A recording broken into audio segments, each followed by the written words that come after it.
Okay, more now on those concerns. We're so happy to have international relations expert Yvonne Davis with us. She's been with us all morning to talk about this because there is so much to talk about. Yes. A lot has changed. We now know that their capabilities seem to be increased. The rhetoric has ramped up. But I want to know the central question, because I'm not sure it's changed. What reason on earth would Kim Jong-un have to ever have a preemptive strike against the United States? How does that end with anything other than his regime being wiped out completely? He wants relevancy. He knows the ultimate negotiator is the leader and most powerful nation in the world is the United States of America. If he can get an audience in some way, shape, or form to support his legitimacy and his sovereignty as soon to be an East Asian threat in the world with nuclear weapons, then he's got his job done. Yes. So China's there, obviously. He's the stepchild of China. He doesn't want to have that full dependency, although he is dependent upon China. And by the way, the United States gives nearly $1 million in humanitarian assistance still to North Korea, despite the controversy. All right. So is that where, mind you, these are threats that they're escalated, but these threats have been going on for decades, even before he was in power. Back to the grandfather. I mean, he has since 2006. If you look at 2006 and when he came to power in 2011, he has increased his capabilities to this point where we are today. Yeah.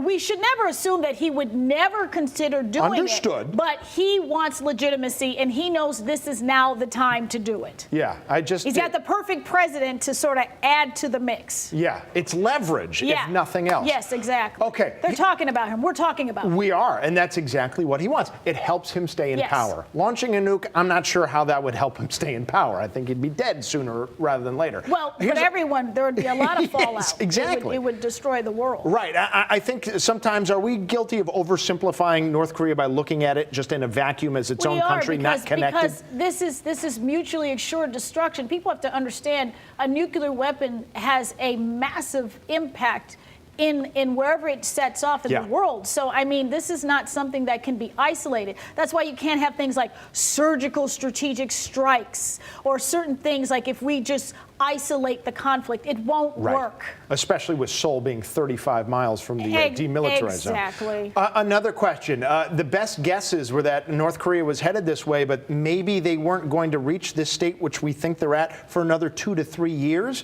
I have no idea if that's true or not, but if it is, are they getting help from somebody? They've been getting help for a long time. China, Russia, Iran, Pakistan. A lot of people don't want to talk about how Pakistan has played a real role in behind the scenes in technology. There's been a lot of things over the years that have been fed to North Korea, black market supplies in and out of Africa. So they have been working on, developing this nuclear weapon for quite some time.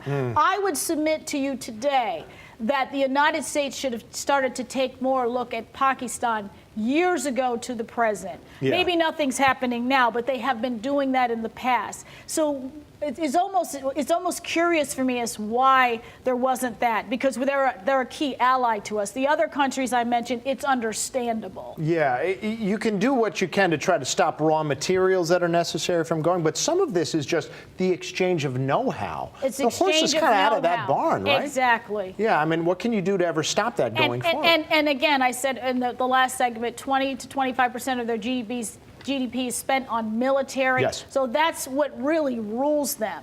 Okay. Now, as far as Donald Trump, he's had a lot of tough talk, but it looks like instead of just threatening to nuke North Korea, he has done a lot. Nikki Haley has done a lot with trying to get Russia and China on board. Is that at least something to help ease people's minds? By the way, getting on board with sanctions I'm talking about. Yes. Is that something that should ease our minds a little bit, that we shouldn't be as worried about a nuclear winter happening? I think that we should always be concerned about it because we have about 20 to 30,000.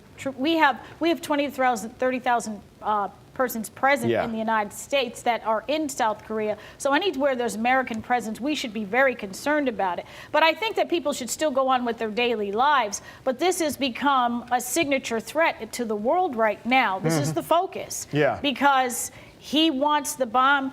In all intents and purposes, he's going to get it. He has it. Yes. So it's a matter of how he has it. You remember the history of Pakistan and India. They wanted their bomb, they got their bomb. The difference is the style of leadership. He's just out of control with his rhetoric and his approach and his human rights abuses, his slave rape, labor, all the things that he has done that make him appear to be a very ugly leader. Yeah. And so that's what's going on. But China still plays a key role in this. But mind you, the United States also has to pay attention to China. China's at their 90th anniversary of their military.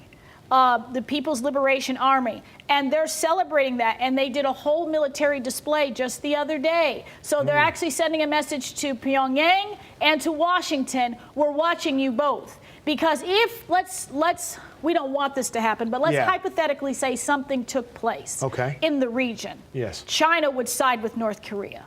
Then you have But would they start a proxy war with North Korea over it? They would side. You have to remember, look at your history. Yeah. The Korean War, China injected itself into that. Yes. And so it would be a replay from that standpoint, but this would be of a signature proportion that would be a detriment to the world. Okay, yes, and again, so we want Secretary Tillerson to have success. We want him to be allowed to have the opportunity to make something happen. There's pressure there, but the other pressure is that that audience of one called President Donald J. Trump has to, I don't know how he gets contained, but he has to be allowed to do what he needs to do. And Nikki Haley, Ambassador Haley, was able to be was allowed to do what she had to do, and she had success. Let's see what he does. But this is an emergency; it has to be done. They need to also make the appointment.